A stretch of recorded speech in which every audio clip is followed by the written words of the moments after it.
Hi friends, నేను ఇవాళ చిక్కుడుగాయ ఫ్రై చేస్తున్నాను.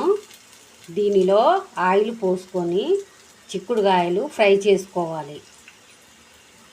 బాగా కలర్ మారేదాకా ఫ్రై చేయాలి.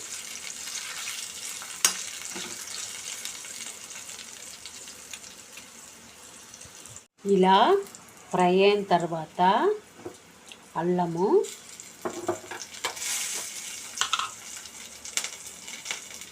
కొంచెం సాల్ట్, కొంచెం కారం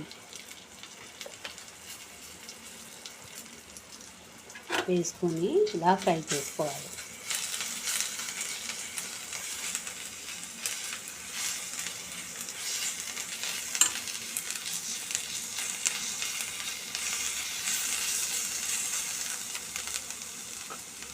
ఇలా రెడీ అవుతుంది ఫ్రెండ్స్. నా ఛానల్ని సబ్స్క్రైబ్ చేయండి. Love you all.